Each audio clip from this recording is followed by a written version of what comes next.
I'm restarting the video, so please introduce yourself.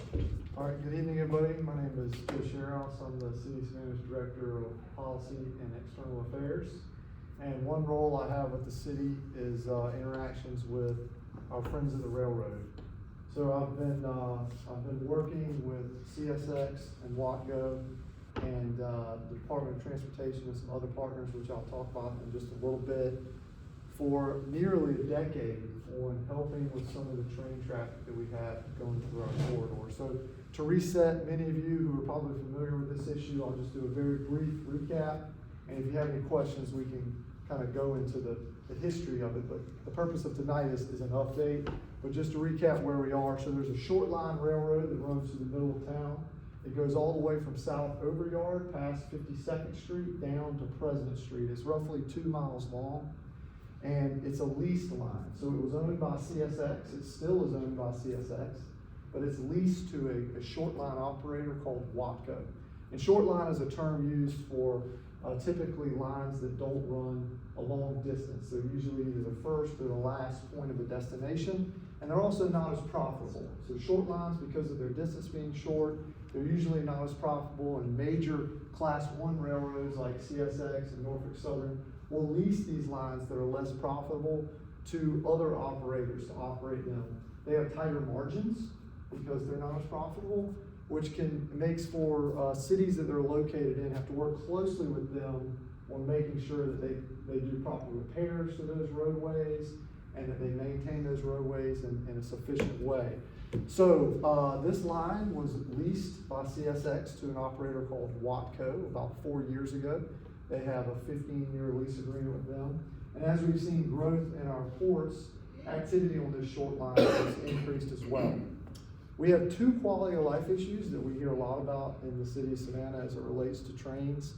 One is vehicular backup on President Street, and that's the same short line. So we get a lot of calls about our friends at the county who commute in to the city, who get trapped, or city residents trying to commute out who will have long wait times at President Street. And then the second is we get a lot of calls, and have for a long time, about the train horn and its impacts on residents' quality of life, their ability to sleep, their peace of mind, etc. And it's important for you to understand those 2 issues conflict with each other.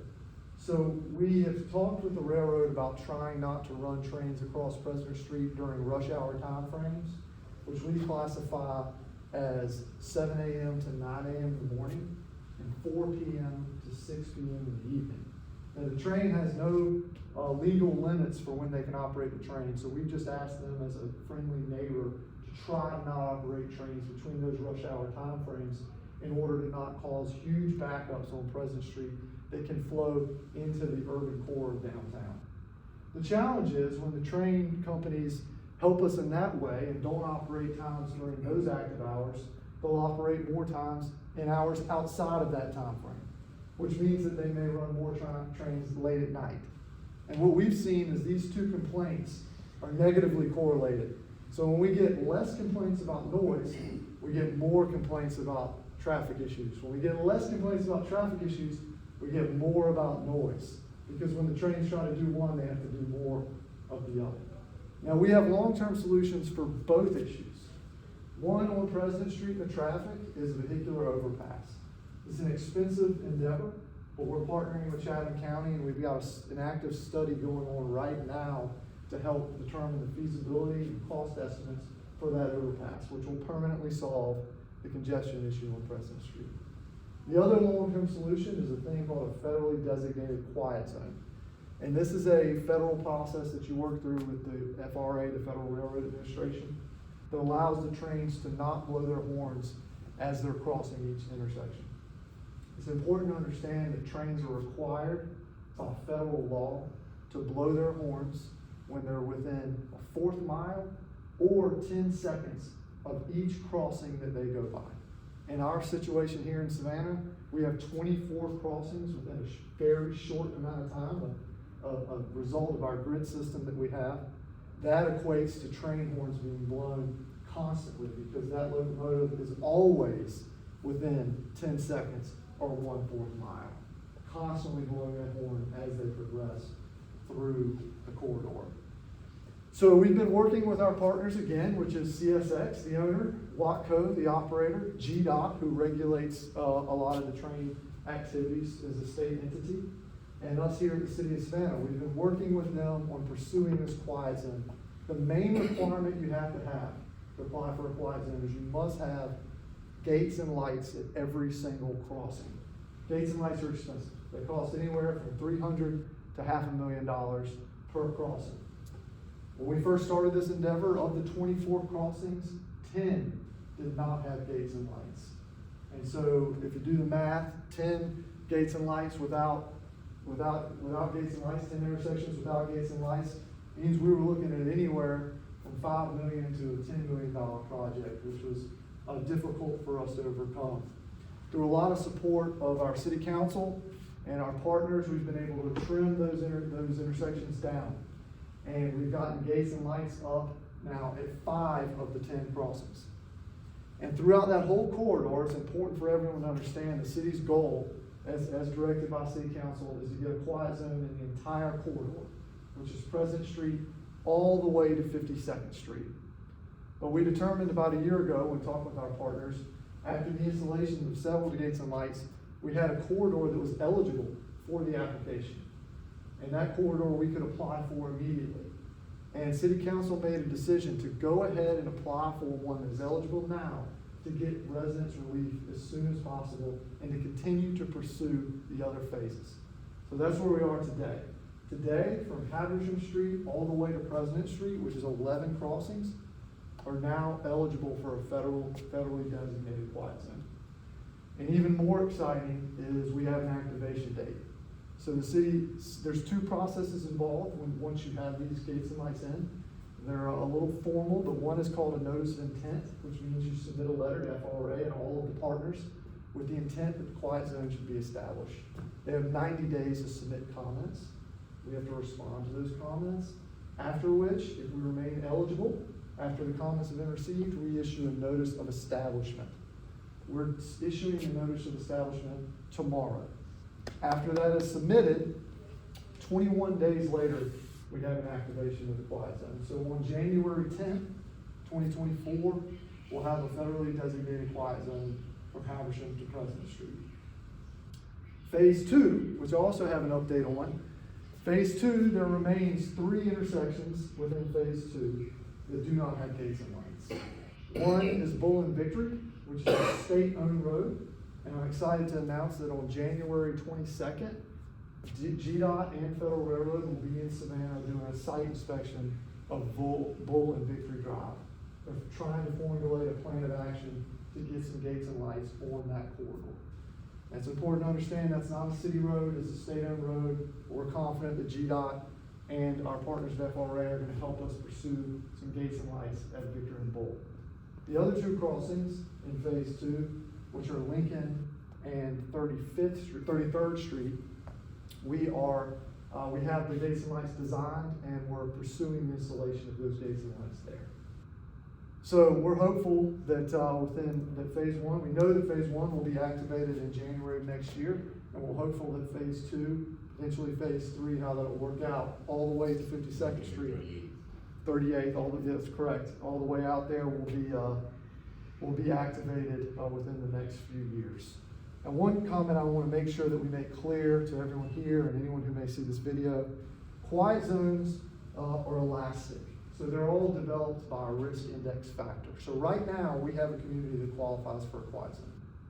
But if we don't behave within the safety parameters that we're supposed to, so if we have a lot of our community members who begin to go around the gates and lights, or if we have a vehicular or train accident, our risk index changes. And that means we could lose the quiet zone. So it's really important that our community understands the importance of safety at these crossings, not only for the safety of our own community members, but also for the ability for us to maintain the quiet zone. If we as a community start to exhibit riskier behaviors around our crossings, we'll lose our quiet zone. And it'll be very difficult for us to get it back. It'll take some time for us to likely implement more safety measures. So we're excited to announce that tonight, and we're pleased that the relief it will provide the residents, something we've been working on in a long time.